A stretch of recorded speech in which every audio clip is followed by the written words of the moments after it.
Alors, bonjour à toutes et à tous. Bon midi pour ceux qui sont à Montréal et bonne heure de la journée à tous ceux qui sont peut-être justement ailleurs dans le monde. C'est assez extraordinaire. Je pense que c'est un sujet qui a touché une corde sensible à plusieurs. Dans le moment où on est, on sera quelques centaines aujourd'hui.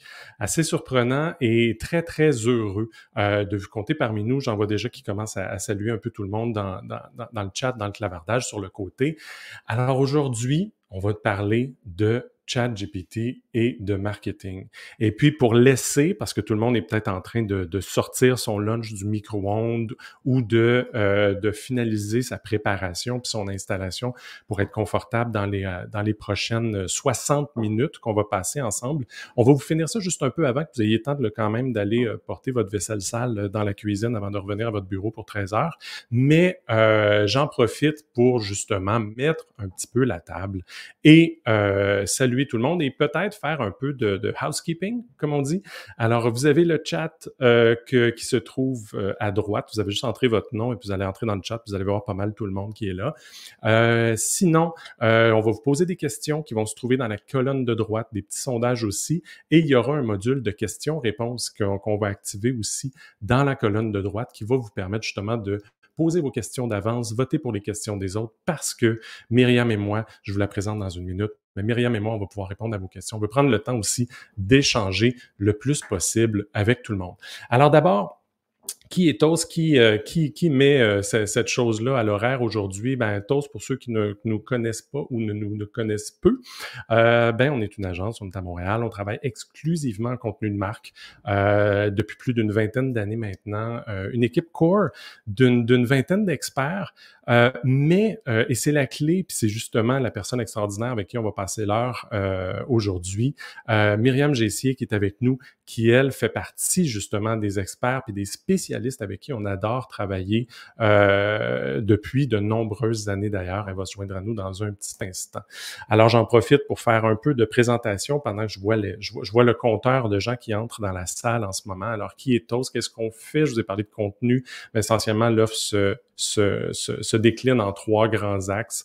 On travaille d'un côté à la stratégie de contenu, fait que si vous avez besoin d'un coup de main à ce niveau-là, on n'est jamais bien loin. Opération et gouvernance de contenu aussi, on travaille avec plusieurs clients en ce moment là-dessus. D'un autre côté, on travaille beaucoup en production vidéo, audio, rédactionnel, name it. Si c'est du contenu, on aime beaucoup s'y attaquer, donc on est très fort, on est d'excellents storytellers, on se gêne pas de le dire. Et puis le troisième volet, ben, c'est un peu la générosité avec laquelle vous êtes témoin aujourd'hui, c'est cette notion de formation et de coaching qu'on fait. On aime partager, on aime montrer un peu ce qu'on fait, puis comment on le fait. Pourquoi? Parce que si vous pouvez le faire aussi, ben ça, c'est encore mieux. Et donc, on aime beaucoup, beaucoup faire ça. Mais tout d'abord, parlons ChatGPT. Et ça va être justement le volet qu'on va avoir justement aujourd'hui. Et la première chose que je veux envoyer justement dans la colonne de droite que vous avez, moi, je suis curieux de savoir. Je viens de vous envoyer une petite question qui vous permet donc excusez-moi, une petite question qui permet de savoir un peu plus dans quel contexte vous vous situez. Donc, vous allez voir si vous scrollez un peu, si vous faites défiler un peu la colonne de droite à votre écran dans le bas, vous allez avoir justement un sondage. Puis moi, je suis curieux de savoir justement, êtes-vous en grande entreprise, en plus petite entreprise, êtes-vous en agence ou en studio? Vous travaillez vraiment du côté agence de la table. Puis peut-être que vous êtes juste un enthousiaste, un étudiant en contenu, quelqu'un juste qui est là parce qu'il est curieux. Je vois les résultats qui rentrent. On a, ça rentre quand même assez bien. On a une bonne proportion de gens justement qui viennent d'agence. Je pense qu'il y a beaucoup de curiosité en ce moment du côté des professionnels en agence et en studio pour savoir qu'est-ce qu'on est. Puis on a à peu près un 70% qui sont en grande ou en petite entreprise. Fait que je laisse encore quelques secondes, pour répondre. Puis je vous montre donc les résultats. Vous avez ça donc dans la colonne de droite. Puis je vous pose une deuxième question. Je vous en lance une deuxième. Quel est votre niveau de familiarité avec ChatGPT et un peu les outils justement d'intelligence artificielle générative. Donc, je suis curieux de savoir, est-ce que vous avez encore pas touché à ça du tout? Est-ce que vous avez joué un peu avec les outils, vous êtes amusé un peu? Parce qu'il y en a qui l'utilisent régulièrement. Et qui ici a maintenant un assistant qui, qui s'occupe d'une partie de ses tâches au quotidien? Je pense qu'on a une ou deux personnes qui ont peut-être répondu ça. Mais principalement, ce que je vois justement dans la salle aujourd'hui, on est on est quelques centaines en ce moment. Je vois justement qu'on est, il y a beaucoup de monde ici qui sont là, presque à 80% et plus, là, qui ont soit pas touché ou un petit peu bisouné avec. Donc, je vous montre ça, voilà. Vous avez les résultats disponibles. Et une dernière question avant de vous présenter Myriam, que j'ai très hâte d'ajouter à l'écran et qu'elle puisse justement se joindre à moi. OK. Quelle émotion ressentez-vous face aux nouveaux outils d'intelligence artificielle? Curiosité, excitation, nervosité, et je l'ai entendu. J'étais à South by Southwest la semaine dernière et puis il y avait énormément de sessions justement sur l'intelligence artificielle. Et une des choses qui ressortait chez certaines personnes, c'était la crainte. En passant, le sondage est totalement anonyme. Si vous n'hésitez pas à mettre la réponse que vous voulez vraiment dire, il y a beaucoup de gens qui vivent une certaine crainte par rapport à l'intelligence artificielle, par rapport notamment à l'intelligence artificielle générative, le gros boom depuis novembre dernier. Et donc, on est vraiment sur une dimension là, de qu'est-ce qui va arriver, quel est l'impact que ça va avoir et comment on va réussir à l'intégrer un peu, puis comme le mentionne la personne qui est chez Bohème, là, comment on va l'intégrer aux différentes sphères de notre vie. Alors, ce qui ressort, je vous envoie ça, la curiosité. Beaucoup de gens curieux. Alors, je vous l'avais promis, je vous l'avais dit. Je vous amène maintenant et je vous présente Myriam Gessier, qui se joint à nous et qui est vraiment qui est vraiment une référence pour nous dans tout ce qui touche, entre autres, le volet SEO. Mais quand on a commencé justement à discuter de ChatGPT, ensemble, on a pu se rendre compte à quel point, évidemment, l'impact que peut avoir un outil comme celui-là dépasse le cadre de l'optimisation pure. Puis je pense que c'est ça aussi qui va être intéressant dans les questions qu'on va avoir après. On va pouvoir élargir aussi le spectre en ayant parlé à travers justement le prisme que Myriam nous présente et puis de pouvoir aller plus loin. Bref, on a une belle heure devant nous, là, il est 12h10. Salut Myriam. Yes. Alors, ben, j'ai envie de te dire, t'es sur mute en ce moment. J'ai envie de te dire, dis-nous tout. On a beaucoup de questions. On est très curieux de t'entendre. Je vois encore là, qu'il nous manque ta voix en ce moment. Est-ce que tu y arrives? Est-ce que tu es en mesure de te démuter? Laisse-moi t'envoyer sur scène. Bouge pas. Je t'enlève de la scène et je te remets sur la scène. Ça devrait aider. Alors, add to scene juste là. Myriam, es-tu parmi nous? Moi, je vois que ton micro... Ah là là, je vois que ton micro était fermé. On a jasé pendant une demi-heure avant que tu arrives. Alors, moi, je suis là. Je vois justement que je cherche la raison d'être pour laquelle... Ah! Mon Dieu, Voilà, je là, parlais tout seul. je viens d'apparaître. Je parlais Je tout suis seul là. et je me rendais pas compte à quel point j'étais seul à l'écran dans ma curiosité et tout. Fallait qu'il arrive quelque chose, mais ça vous prouve qu'on est en direct en passant. Myriam qui crie à tout va dans le chat, je suis backstage en frappant sur la porte et moi qui étais là en train de vouloir avoir cette conversation. Bref, vous comprenez qu'on est en direct. Donc, voilà Myriam, salut. Comment vas-tu? Bonjour, très bien. J'ai vraiment hâte de parler de ce sujet. Est-ce que je suis spécialiste en intelligence artificielle? Non. Est-ce que j'ai beaucoup d'amis qui le sont? Oui. Et surtout, est-ce que j'ai la curiosité qu'il faut pour tester ces outils et poser toutes les questions à tous ces amis? Absolument. Donc, je reviens d'une aventure de plusieurs mois à tester tout ça et j'ai vraiment hâte de partager ce que j'ai appris, ce que j'ai compris et certaines théories aussi, avec tout le monde, en plus de certains prompts. Donc, qu'est-ce qu'on tape comme requête dans ces outils pour améliorer sa vie quand on travaille dans le marketing? Ah! Alors, moi, j'ai déjà eu un petit, sneak peek de ce dont, Myriam va nous converser, pour ce midi-là. Myriam, j'ai envie de te dire, vas-y. Moi, je vais ouvrir tranquillement, vous allez voir passer dans la colonne de droite, je vais ouvrir pendant que Myriam parle, je vais ouvrir le module de questions-réponses, puis on pourra l'aborder, à la limite en cours de route. Mais Myriam, je te laisse partager ton écran et puis nous instruire. En route pour l'aventure. Alors, aujourd'hui, on va parler marketing et IA. Bien entendu, le sujet principal, c'est ChatGPT. Et vous allez sûrement me dire, OK, 3, 3.5, 4, quelle version? Et oui, il y a plusieurs versions. Donc, concrètement, est-ce que c'est le seul outil sur le marché? Non, on entend parler d'un paquet d'outils depuis pas mal de temps, dont Jasper.ai par exemple. Mais maintenant, on a Bing aussi qui, directement dans la recherche, on peut poser des questions et cet outil va aller puiser dans les résultats organiques pour donner les réponses.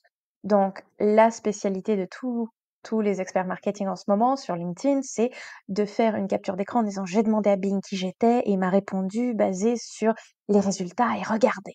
Donc, c'est bien, mais il n'y a pas que ça dans la vie. Il y a aussi Bard, donc en gros le Bard de Google qui a été lancé aussi en bêta. On peut s'inscrire quand on est au Canada. J'ai pas testé pour la France, mais on peut s'inscrire dans certains pays pour tester l'outil. Et l'outil en lui-même, il est légèrement différent. Il ne prend pas les résultats qui sont affichés, par exemple, par Google. C'est vraiment quelque chose qui va apprendre des résultats d'autres sources, etc., et générer des réponses. Donc, maintenant, vous savez un petit peu plus, ok, qu'est-ce qui se passe avec outil 1, outil 2, outil 3, c'est quoi les différences. Revenons donc à ChatGPT et comment ça marche. Donc, la première question que tout le monde a, c'est ah, on va finir avec énormément de spam et ça va pas être du contenu de bonne qualité. Et qu'est-ce qui se passe? Alors, le statut officiel pour pas mal de plateformes, c'est que le contenu qui est généré comme ça, ce n'est pas vu comme du spam. Par le passé, c'était vu comme du spam parce que c'était très rudimentaire et que pendant très longtemps, si on demandait à ces outils-là de rédiger des articles, moi j'ai fait les tests, j'ai demandé des petits articles hein, en disant dis-moi, mettons, quels sont les meilleurs revêtements de sol à adopter quand on a un chien? Et ça se voyait que si cet article avait été écrit par un humain, c'est quelqu'un qui n'avait jamais eu de chien, qui n'avait jamais même compris le concept d'un chien, qui ne savait pas ce que c'était un sol. Enfin, c'était hilarant. C'est-à-dire qu'on aurait dit vraiment quelque chose de rédigé par Nicolas Cage, dans un de ses films là. Donc, maintenant, ça a changé tant et aussi longtemps que le contenu il est vu comme étant utile et apportant une valeur ajoutée, donc que vous traitez d'un sujet qui est très important et puis personne n'en parle, ou que vous abordez une perspective différente, ou que vous vous adressez à une audience spécifique, ça marche. Le petit bémol que j'ai remarqué, c'est que vous pouvez poser la même question sous 30 angles différents et souvent ChatGPT va revenir avec la même réponse. Donc vous vous doutez que si vous et 39 autres personnes posez plus ou moins la même question, il va y avoir pas mal de contenu dupliqué sur le web, donc tout d'un coup ça commence à ressembler à du spam, et c'est problématique. Un autre élément, c'est que des fois, ça dit tout et son contraire. Donc il faut toujours un humain derrière pour vérifier ces choses-là. Hein. Mais allons un petit peu plus loin. Est-ce que Google est capable de reconnaître le contenu généré par l'intelligence artificielle? C'est la question que moi je me suis posée, mais on peut se poser la même question sur les réseaux sociaux ou sur d'autres plateformes qui sont occupées à modérer ou à évaluer du contenu. Donc quand je dis est-ce que Google peut reconnaître le contenu généré par l'IA, c'est que il y a un spécialiste qui gère une équipe en fait dédiée à répondre aux questions SEO, donc de référencement organique à travers le monde. C'est-à-dire que vous pouvez leur poser des questions, ils vont répondre. Et une de ces personnes-là donc s'appelle John Mueller et je l'ai vu, j'ai participé à un podcast avec Google, j'ai dit: Est-ce qu'on peut se parler 2 secondes en coulisses? Parce que moi, j'ai pas mal de questions. Il y avait pas mal de choses vagues avec le potentiellement on pourrait, je ne peux pas répondre à ta question, etc. Donc, la réalité, c'est que les modèles des versions précédentes de Natural Language Generation, donc NLG, c'est ça qu'on appelle ChatGPT et les autres outils de ce type-là, eh bien, ils pouvaient être rapidement identifiés parce qu'il y avait des tournures de phrases, il y avait des façons de générer les phrases qui ne semblaient pas naturelles. Et maintenant, les modèles plus sophistiqués comme ChatGPT 3, il y a GPT-4, c'est beaucoup plus difficile à identifier. Et c'est là où je trouve ça très très intéressant parce que je vois un des commentaires qui dit on peut poser 30 fois la même question et obtenir 30 réponses différentes, par exemple en programmation. Absolument. Et c'est ça qui change la donne maintenant avec les nouveaux ajouts, c'est que ChatGPT 4, eh bien, il y a un raisonnement plus affiné et on peut lui fournir des instructions plus complexes. On peut aussi bénéficier de plus de créativité et en plus de ça, l'outil est capable de penser en termes d'images, donc les résultats sont différents. Ok.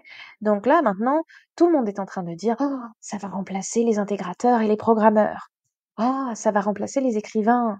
Ah, ça va remplacer les gestionnaires de communautés. Minute papillon. On ne s'inquiète pas. Pourquoi? Parce que avant tout, c'est un outil. Il y a peut-être plus de créativité, mais la créativité humaine surpasse ce type d'outil-là. Et la raison pour laquelle on fait certaines choses à la fin de la journée avec cet outil, c'est pour les humains. Donc, ça imite très très bien le style et ça semble hyper cohérent, mais très souvent, il va y avoir des recommandations en disant, comme on peut en juger par l'article XYZ et en fait l'article n'existe pas. Ou tel que cette experte l'a dit et il y a une citation que l'experte n'a jamais dit. Donc quand on dit il y a plus de créativité, je veux bien, mais va peut-être falloir définir créativité à un moment ou à un autre, hein. Donc, c'est important de bien comprendre que ce n'est pas parce que quelque chose sonne comme étant vrai que ça l'est. Donc, vous devez toujours prendre le temps de vérifier ces choses-là. Ok. La vérification la plus drôle que j'ai vue à date, c'était une vidéo YouTube d'un mixologiste qui a demandé à ChatGPT de produire une recette. Et bon, avec 4 cuillères à soupe d'huile de sésame, le cocktail, il était intense. Donc, en théorie, comment est-ce que ça fonctionne? Comment est-ce qu'une plateforme pourrait vous dire votre contenu, finalement, il est généré par une machine et on l'aime pas? Alors, je me suis posé cette question et en théorie, en regardant pas mal de, euh, de documentation, on peut voir que, par exemple, Google pourrait traiter le contenu IA de manière réactive et non proactive. C'est quoi la différence? Quand on est réactif, c'est qu'on réagit à quelque chose, on emmagasine plusieurs événements, on se rend compte qu'il y a des tendances, on se rend compte qu'il y a pas mal de choses et on agit dessus. Proactif, c'est d'être capable de prédire ou de dire à la minute, ah, ce contenu-là est généré par une intelligence artificielle, on n'en veut pas. Donc, en pratique, Google ne peut pas toujours comprendre si le contenu, il est généré par une machine ou s'il est rédigé par une personne. Mais dès que cette plateforme est capable de voir, il y a un motif qui revient tout le temps, eh bien, là, il y a une action qui est déclenchée. Donc, il faut bien comprendre que il y a certains sites qui étaient des pionniers dans l'adoption de la rédaction IA, qui se sont fait pénaliser parce qu'au bout d'un moment, Google s'est rendu compte, tes 10 000 pages là, tu les as générées à la volée, il n'y a pas de valeur ajoutée, c'est toujours la même chose, on ne veut pas dans les résultats. Donc, à bon entendeur, au moins, vous pouvez comprendre un petit peu plus comment ça fonctionne. Mais comme je l'ai dit, il faut faire très attention parce que l'IA génère des fausses citations, des fausses statistiques. Genre des statistiques qui sortent de nulle part. Et quand on prend le temps d'aller vérifier, on fait mais c'est même pas trouvable en fait. Qu'est-ce qui se passe? Ben oui, parce que c'est très créatif. Il y a aussi des limites. Alors j'adore quand les gens disent quel va être le futur du stock d'Amazon? Mais comment est-ce que cette machine est censée être capable de répondre? Le dataset, donc les informations sur lesquelles la machine a été entraînée, s'arrêtent en 2021. 2021, c'était il y a 2 ans, hein. Bon, si on est sympathique, peut-être 1 an et quelques mois, mais ça veut dire que si vous demandez le futur, ça va être un futur très, créatif, hein, et ce n'est pas live. Donc vous pouvez demander des tendances que l'outil a pu comprendre dans le passé, mais il ne peut rien prédire. Ça, c'est très important de le comprendre. Ne lui demandez pas, par exemple, de vous fournir votre horoscope pour aujourd'hui ou s'il va pleuvoir. Par contre, les outils de Bing sont live. Donc c'est déjà utilisé, vous pouvez aller le tester, hein. Et ça fait toute la différence. Donc c'est une expérience, encore une fois, très différente, mais qui est ciblée vers la recherche. Un assistant plus spécialisé dans la recherche. Maintenant, je vais arriver à ce qui vous intéresse, vous, concrètement. Les cas d'utilisation et les considérations. Donc, si jamais vous avez des questions spécifiques en disant, bon, tu as bien expliqué le début là, mais j'ai encore des interrogations, il ne faut pas hésiter parce que la présentation, elle est limitée dans le temps, mais mon savoir ne l'est pas.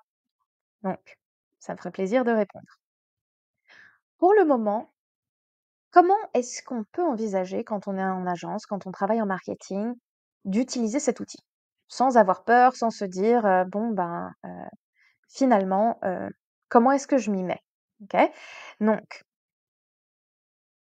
première chose, ça prédit pas le futur, ça vous aide à faire les tâches qui finissent toujours par être déléguées à quelqu'un qu'on n'aime pas tant que ça dans la vie. Je m'explique.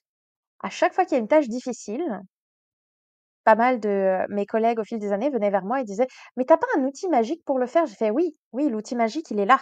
Tu me demandes à moi de passer 15 heures là-dessus. Et non, non, je ne vais pas appuyer sur un bouton et ça va pas sortir». Si vous avez un VP qui fait: «Mais bon, on va prendre, une stagiaire».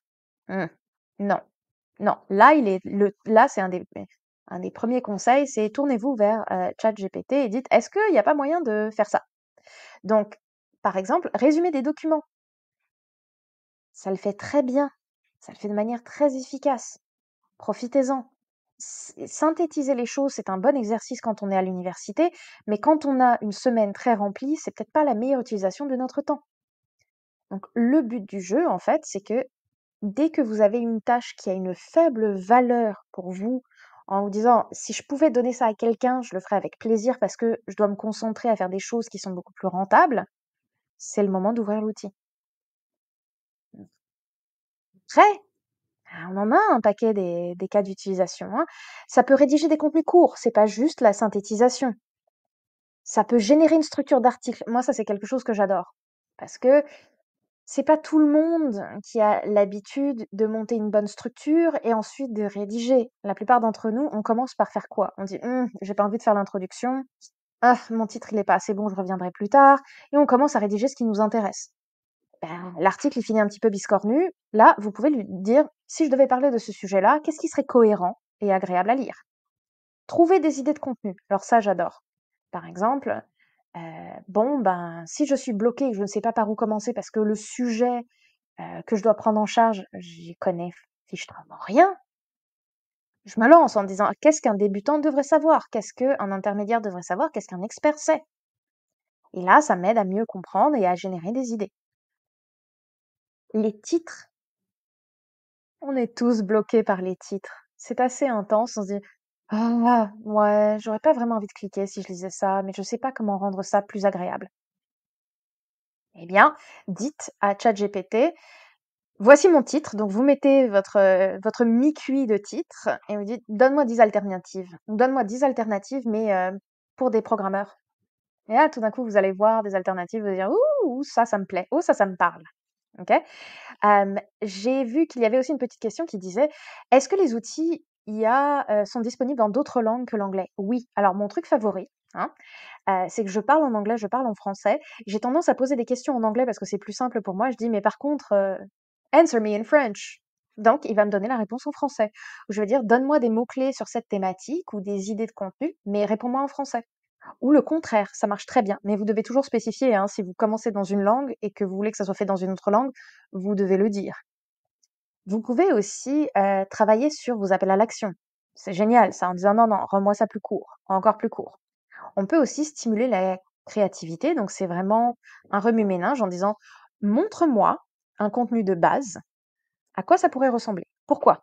Parce que la machine, elle a été entraînée sur des petabytes, donc je sais même pas quel est le mot en français, de données pures et dures, pour comprendre ce que l'humanité a comme stéréotype ou comme notion acquise sur quasiment tous les sujets.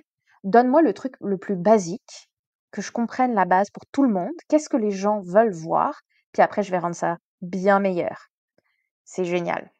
Et vérifier les fautes d'orthographe et de grammaire. C'est pas le talent de tout le monde. C'est pas un problème, l'outil est là. Ça facilite aussi le processus de recherche de mots-clés. Ça, c'est quelque chose dans mon domaine. On déteste ça, la classification, c'est fatigant, il y a beaucoup d'ambiguïté, ça prend du temps, on développe des scripts en Python pour gérer ça, alors qu'on a des outils maintenant qui nous aident. Donc là, si vous ne pouvez pas le lire parce que c'est écrit en patte de mouche, ce n'est pas un problème. Je vais vous récapituler tout ça. Vous le voyez, c'est un exemple comme la question qui m'a été posée. Est-ce que ça le fait en plusieurs langues? Là, je dis, What should be a list of keywords for an airline trying to convince people to visit Toulouse? Give me keywords by search intent and in French, please. La réponse, voici une liste de mots-clés en français pour une compagnie aérienne cherchant à convaincre les gens de visiter Toulouse, classée par intention de recherche. Et là, il va me dire, bon, les gens, ils recherchent des inspirations de voyage, donc ils pensent pas nécessairement à Toulouse. C'est juste une volonté de s'inspirer en disant vers où je m'envole. Les recherches de vol, c'est un autre élément. Et ça m'a sorti comme ça 5 grandes thématiques avec des mots-clés. Donc, est-ce que voyage culturel, c'est un petit peu trop générique, bien entendu, mais je vais pouvoir creuser dedans en disant qu'est-ce que tu as comme notion concernant les voyages culturels à Toulouse? Qu'est-ce qu'on devrait voir? C'est quoi les monuments? C'est quoi les choses à voir? Et ça, c'est génial parce que vous pouvez aller de plus en plus en profondeur. Dès que vous avez un nouveau chat, entre guillemets, l'outil se souvient de ce que vous avez demandé et réfléchit. Donc souvent, moi, ce que je vais lui dire, c'est OK, c'est très bien ce que tu m'as fait, maintenant tu vas me le refaire, mais pour cette autre ville. Donc j'ai même pas à retaper la requête.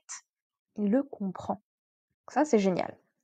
Donc, est-ce que on devrait avoir peur de la confidentialité des informations fournies? Oui, donc moi, j'ai 2 nuances.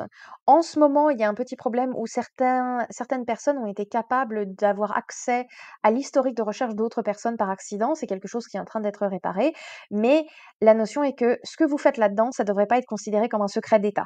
C'est-à-dire que si vous avez des prompts, des requêtes qui sont super secrètes parce qu'elles marchent très bien et que vous voulez les vendre, par exemple, ça va pas être l'outil qui vous garantit une sécurité incroyable et une confidentialité, hein. Si vous allez, par exemple, avoir un compte avec votre nom de famille, votre prénom et votre courriel, votre email, et que vous commencez à dire: «Je me sens, suicidaire» ou «Je me sens dépressif», je ne le conseille pas, OK? Par contre, il y a un autre élément aussi, c'est que comme on sait que ça peut être trop créatif dans certains domaines comme la médecine, comme la perte de poids, tout ce qui est légalité, donc les avocats, et cetera, je ne conseille pas non plus de lui dire écris-moi ça et de ne pas faire vérifier par quelqu'un parce que ça va être très créatif et ça peut mettre en danger la vie des gens si vous donnez des conseils un petit peu trop créatifs. Donc, à bon entendeur. OK? Donc, je vois aussi qu'il y a une question sur les options payantes. Les options payantes, en fait, ça va beaucoup plus vite. Vous avez accès à pas mal de nouveautés, donc ChatGPT 4, mais la version gratuite, en fait, je pense qu'elle va rester parce que n'oubliez pas, la machine doit continuer à s'entraîner. Vous fournissez des données à la machine. Donc c'est un cercle, heu, vicieux ou vertueux, tout dépend de, comment est-ce que vous le voyez. OK? Donc générer des sujets pertinents à cibler. Là, je commence avec des prompts vraiment concrets. Générer une liste de X questions populaires liées à. Et là, vous mettez Y, hein. Donc, après, on dit qui sont pertinentes pour les nouveaux. Et là, vous mettez votre audience. Donc, par exemple, générer une liste de 10 questions populaires liées à la grossesse qui sont pertinentes pour les nouvelles mamans ou les nouveaux parents. Go. Et ça va vous donner des vrais résultats. Donc là, moi, ce que j'ai demandé, c'est générer une liste de questions les plus populaires que se posent, et là, je dis qui? Les touristes du Québec quand ils choisissent de passer leurs vacances à Toulouse. Je suis ultra spécifique parce que je veux des réponses ultra spécifiques.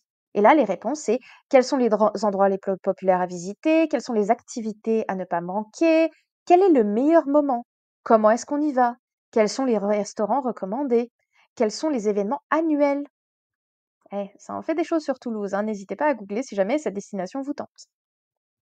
Ça fait aussi un classement automatique et ça, c'est quelque chose que j'adore. OK? Pourquoi? Eh bien, parce que maintenant, je peux demander, encore une fois, à quelqu'un d'autre, enfin une machine, de faire la base besogne. Classe-moi les mots-clés par intention de recherche. Est-ce que c'est informationnel, commercial ou navigation? Génial. Est-ce que je peux prendre des mots-clés sur lesquels mes clients et mes clientes se positionnent en disant, bon, basé sur le top 50 de ces mots-clés-là, de quoi parle le site web? Et là, je vais avoir les thématiques principales qui se positionnent bien. C'est nice. On peut aussi regrouper une liste de mots-clés en fonction de leur pertinence sémantique. Pour ceux et celles qui ne savent pas ce que ça veut dire, en gros, vous prenez 50 mots-clés et vous dites, est-ce que tu peux me les grouper par thématique? Genre, qu'est-ce qui va ensemble? Que vous puissiez, encore une fois, bien comprendre, ok, sur quoi est-ce que ce site-là se positionne? Le prompt à utiliser, c'est regrouper ou regroupe, selon votre façon de parler, les mots-clés suivants en groupe en fonction de leur pertinence sémantique. Vous mettez un deux points et vous collez la liste de mots-clés. Petite nuance, j'ai remarqué qu'au bout d'un moment, il se fatigue, c'est autour de 70-80 mots là, il bloque. Donc, à bon entendeur, vous savez qu'il y a des limites. Pour optimiser le contenu, qu'est-ce qu'on peut faire? On peut dire, ben, on a ce vieux contenu de 2014 là, il faudrait le mettre au goût du jour. Bon, on va l'améliorer, on va l'optimiser. Ou on peut même lui demander, bon, est-ce que tu peux l'optimiser pour ce mot-clé là? Ça aussi, ça aide. Trouver des sujets qui manquent. Donc ça, c'est génial quand on a, par exemple, une liste d'articles sur mettons 15 articles sur Toulouse. Là, je peux demander à la machine, basé sur ces 15 URL ou ces 15 titres d'articles, qu'est-ce qui me manque? Et là, la machine va répondre et donner des idées. Et on peut aussi utiliser ça pour trouver des idées de contenu en disant, voici mes contenus, qu'est-ce que je devrais faire après? Pas qu'est-ce qui manque, mais si je voulais aller plus loin, qu'est-ce qui me tenterait? Et là, ça donne des idées aussi. On peut regrouper les articles en utilisant la pertinence sémantique de leur titre. Donc, on prend les titres d'articles, c'est facile à extraire ça, et on dit regrouper les titres suivants en groupe en fonction de leur pertinence sémantique. Et ensuite, on colle la liste de titres en disant, en gros, groupe-les-moi par thématique que je sache clairement, ben, ça fait 4 ans qu'on publie des affaires sur le blog, comment ça marche? Pourquoi est-ce que je parle de ça? C'est que j'ai eu une cliente. Elle a publié suffisamment de contenu pour 9 ans de contenu. C'est-à-dire que si elle décidait juste d'optimiser, elle a déjà 9 ans de contenu à raison d'un article optimisé par jour. C'était intense. Le problème, ben, elle avait environ 47 articles dédiés à comment porter des chaussettes en hiver. Il est peut-être temps de parler de la suite du catalogue, non? Grâce à OpenChat, on peut le voir. OpenAI, pardon. On peut aussi trouver les sujets manquants dans le contenu existant, donc pas juste un nouvel article, mais de dire, bon, j'ai un article, qu'est-ce qui me manque? Donc on colle l'article et juste avant, on dit, fournis-moi une liste de sujets sémantiquement pertinents qui manquent à, et là on colle. Pourquoi est-ce que je dis ça? C'est que souvent, il y a des opportunités d'améliorer les contenus existants sans avoir à chercher de midi à 14 heures. C'est très très utile pour maintenir un contenu frais et aligné sur les intentions de recherche. On peut aussi reformuler du contenu existant pour éviter la duplication de contenu.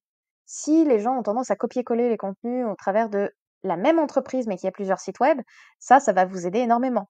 Reformuler le paragraphe suivant de 10 manières différentes pour éviter les répétitions tout en gardant son sens. Vous voyez la petite nuance là, le tout en gardant son sens.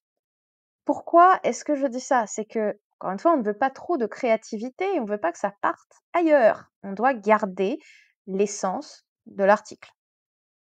On peut aussi demander de résumer des contenus, comme je l'ai déjà dit.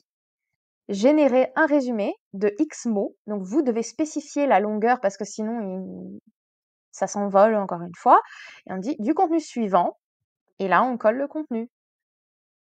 Et je reviens un petit peu en arrière. Ça, c'est génial pour prendre un article et dire: «Je vais faire un post sur les réseaux sociaux».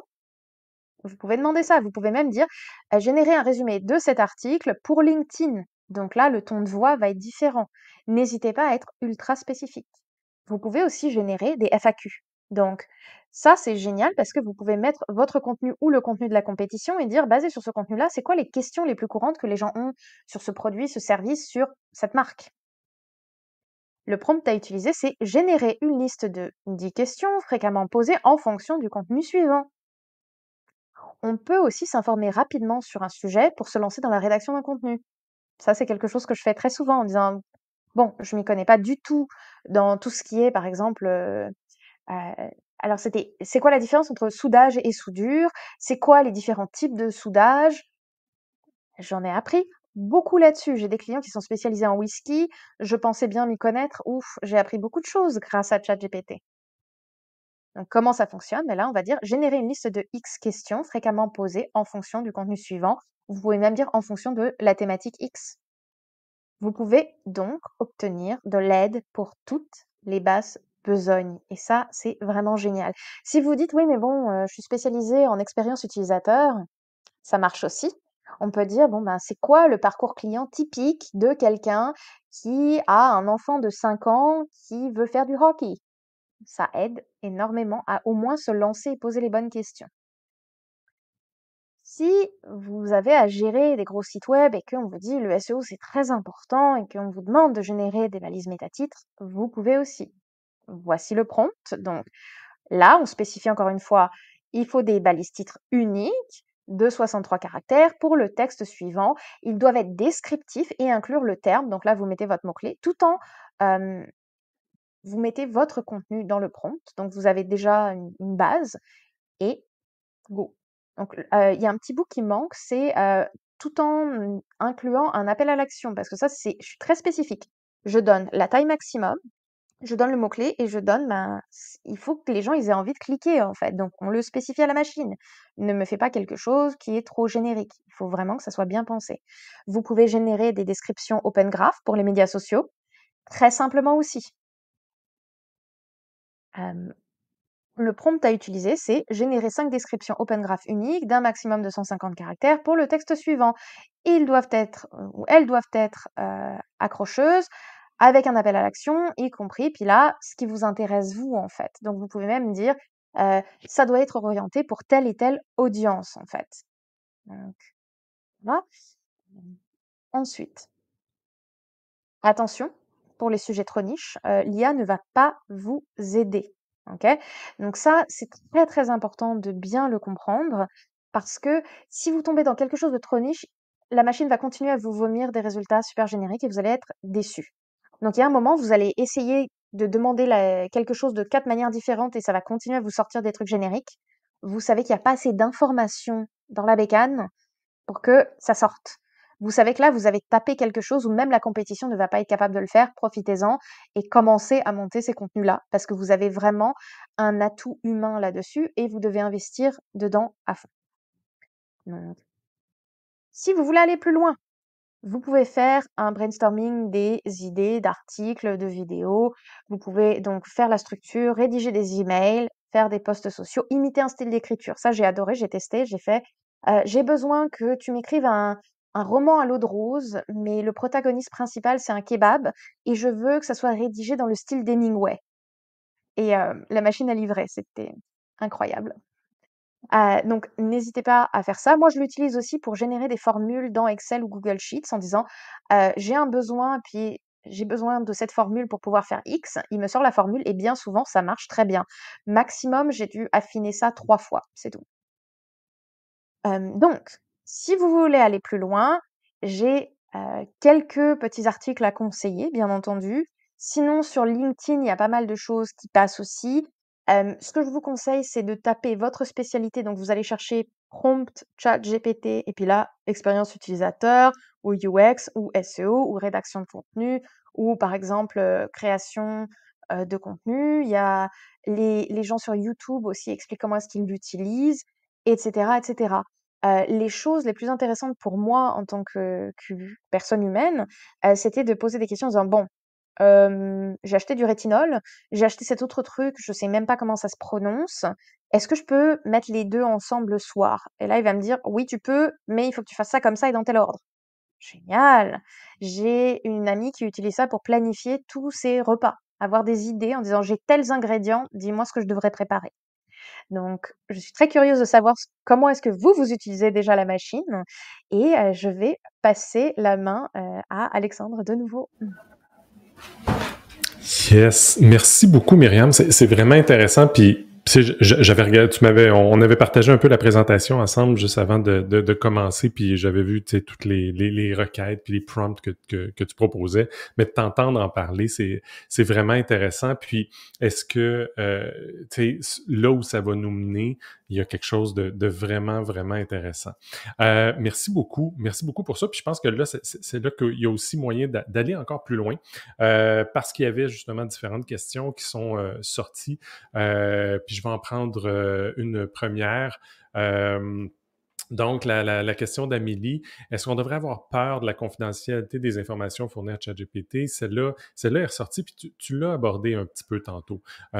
Justement, cette notion de ce qu'on offre à la machine, à quel point ça va servir pour la nourrir pour la suite, à quel point elle va pouvoir apprendre de ça. Ben, il y a deux choses, parce que moi, en backstage, j'y réfléchissais un peu, puis je vais être curieux de t'entendre aussi, mais tu sais, on peut donner l'exemple en ce moment. Premièrement, puis ça a été mentionné, tout ce qui est fourni à ChatGPT et tous les autres. Hein. Aujourd'hui, on parle de ChatGPT, mais ce qui est utilisé avec Midjourney, puis comment les gens décident puis indiquent quelle est la meilleure image qui a été générée, puis laquelle était la meilleure pour eux, ce qui est utilisé du côté de Jasper et tout et tout. Puis ben, en passant, il y a beaucoup d'outils qui utilisent les API de ChatGPT derrière, donc pas de ChatGPT, mais de GPT. Pardon, ChatGPT, c'est l'interface. Mais tout ça servira à nourrir la bête pour lui permettre de devenir meilleur. Ça, c'est garanti. Après ça, à quel point pourrait-il y avoir des égarements par rapport à la confidentialité? On ne peut pas le savoir, puis on peut prétendre qu'il y en aura peut-être à un certain moment ou un autre, mais il faut être prudent. Il faut être conscient que ce qu'on soumet, et je suis sûr que si on lit tous les petits caractères, on va découvrir que tout ce qu'on met peut être utilisé contre nous, et ci et ça, si on veut. Bref, il faut garder ça en tête, mais je pense qu'on peut se permettre une certaine liberté quand même, puis une certaine créativité par rapport à ça. Myriam, tu allais dire quelque chose? Il y a une notion de cardinalité à apporter aussi, donc je vais m'expliquer, hein, 2 secondes. Numéro 1, il y a pas mal de bruit qui a été fait autour du fait que différentes entités sont en train d'attaquer en justice OpenAI en disant: «Vous avez entraîné votre modèle sur nos contenus à nous et donc notre savoir à nous est en train d'être utilisé par votre entreprise et vous monétisez ça, mais nous on a rien en fait, comme retour». Pour Midjourney, c'est la même chose, donc tout ce qui est génération d'images, il y a pas mal d'artistes qui ont dit: «Vous nous volez notre style, c'est pas apprécié». Donc ça, c'est un premier débat. Le second débat, c'est la cardinalité. C'est que si mon nom à moi et mon compte à moi, s'est rendu public parce qu'il y a eu un hack ou qu'il y a un problème au niveau de l'entreprise et que ça se sait que j'ai posé des questions assez intimes, assez dérangeantes, assez choquantes à la machine, c'est quelque chose qui effectivement devrait vous inquiéter. Moi, la plupart des choses que je demande là-dedans ne m'inquiètent pas parce que je l'utilise principalement pour le travail ou Mhm. pour m'amuser. C'est-à-dire que vraiment, oui, potentiellement, quelqu'un va me trouver bizarre d'avoir demandé un roman à l'eau de rose sur un kebab à la Hemingway, d'accord, mais j'aime ce côté impossible, j'aime ce côté incongru, mais je ne juge pas ça comme étant problématique. Cependant, ça nourrit la machine, et il faut bien comprendre. Si on est à l'aise que notre contenu, la façon dont on pose les questions, etc., euh, entraîne la machine, c'est bien. Si on a peur que les informations qu'on met dedans sont des informations confidentielles et qu'on a signé un contrat en disant qu'on ne partagerait pas ces informations, je ne mettrai pas ça dans Mhm. l'outil parce que c'est capable quelqu'un pourrait recroiser que c'est moi qui ai demandé ça et donc m'attaquer en justice. Le côté cardinalité, on peut être triangulé et ça se sait.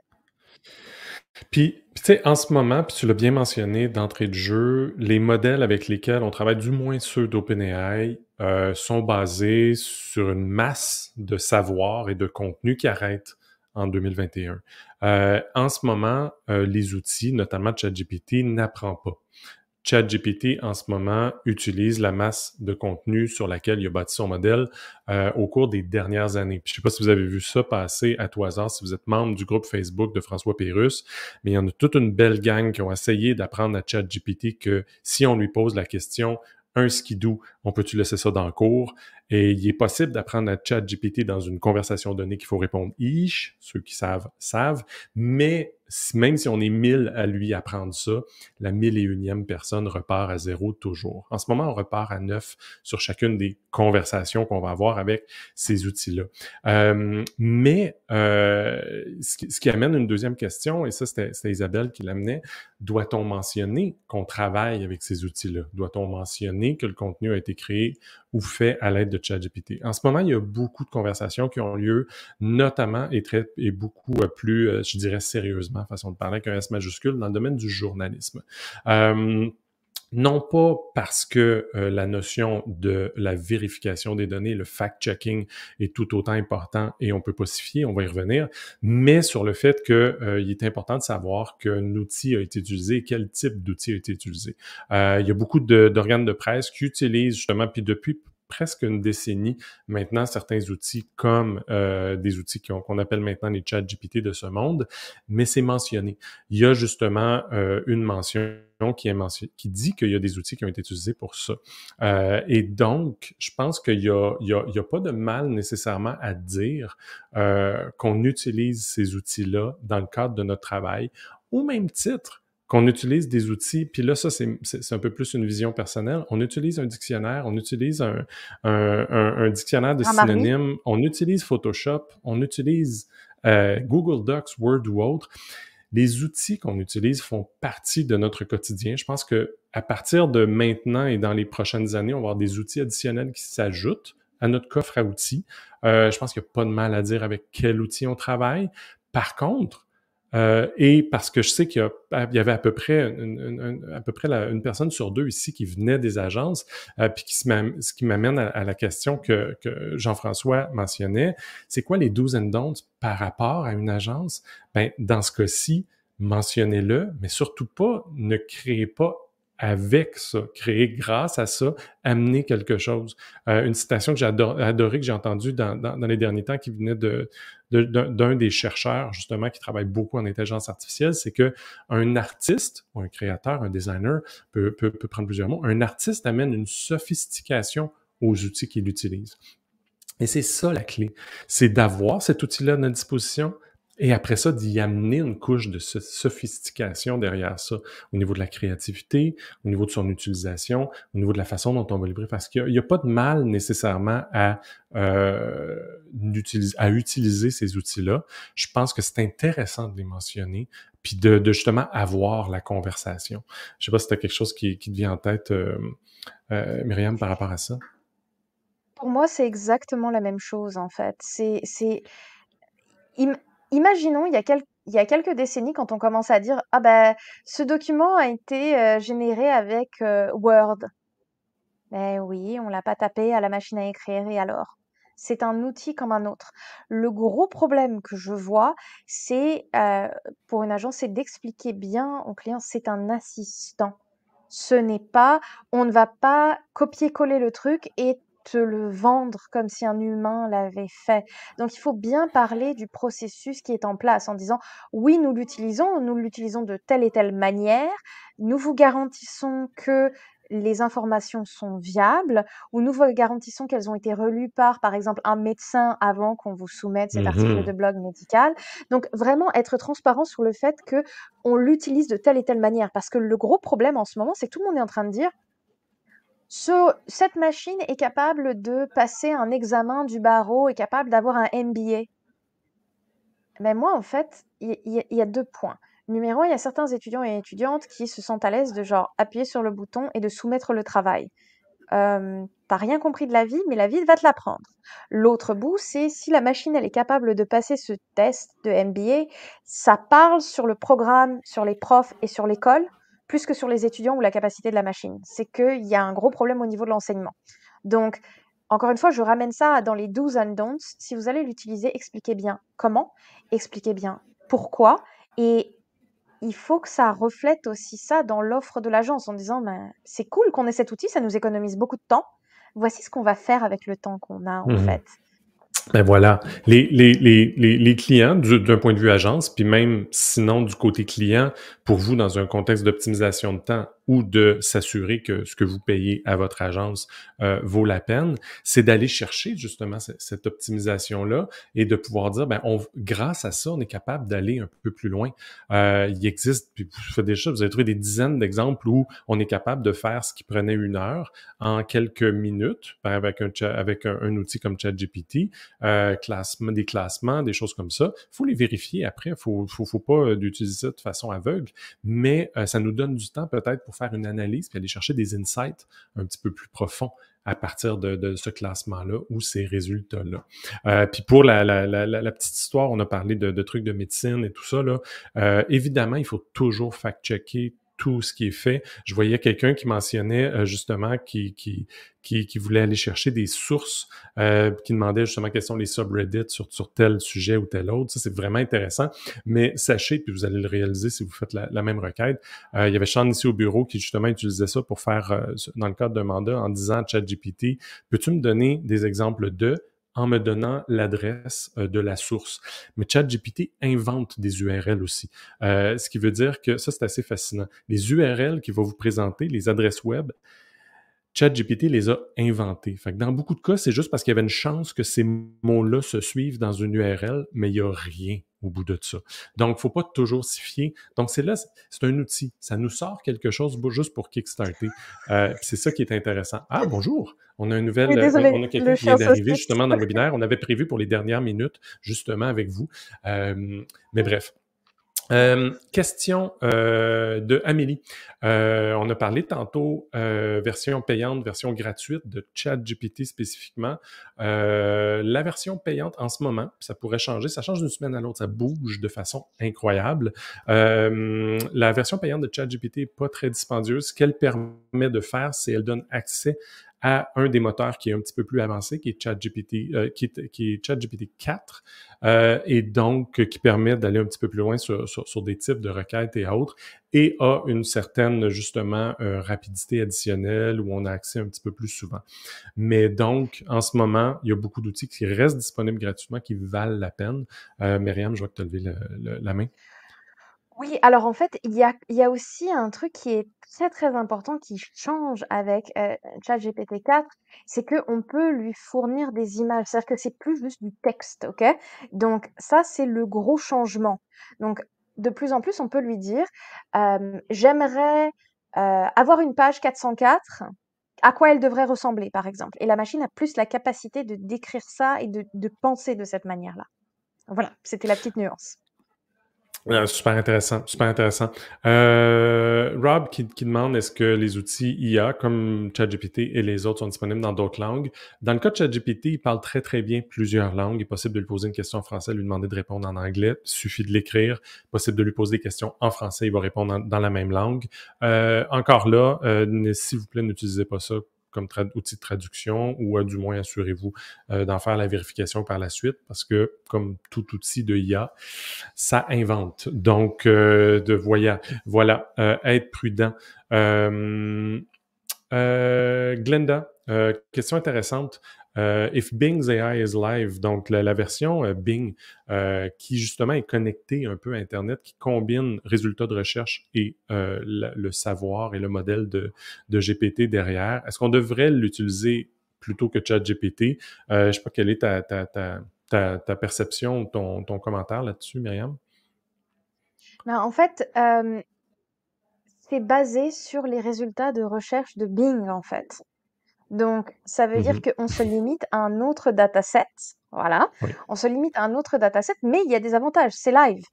Mais c'est pas généré de la même manière. Donc, moi, ce que je recommande, c'est de s'amuser avec, mais de bien comprendre que, on peut lui poser toutes les questions, mais le but du jeu, c'est de donner des réponses. Et les résultats en mode, donne-moi des idées pour 15 titres, c'est peut-être pas le bon outil, là. Donc, c'est des Non. cas différents. C'est ça. Puis je pense qu'il y a beaucoup en ce moment, ça bouge rapidement. Je pense qu'il y a beaucoup d'éléments d'apprentissage qu'on peut tous faire. Puis je pense que il y a ce volet-là qui est intéressant de faire, c'est de tester la machine. Nous ici, par exemple, chez TOS, on essaie de se garder un petit peu de temps pour tester la machine. Que ce soit en génération d'images, on regarde un coup d'œil sur la génération de vidéos aussi, en génération de texte, puis de voir comment la machine évolue, puis comment on peut l'intégrer à notre processus, comment on fait pour l'intégrer justement à nos façons de faire et tout.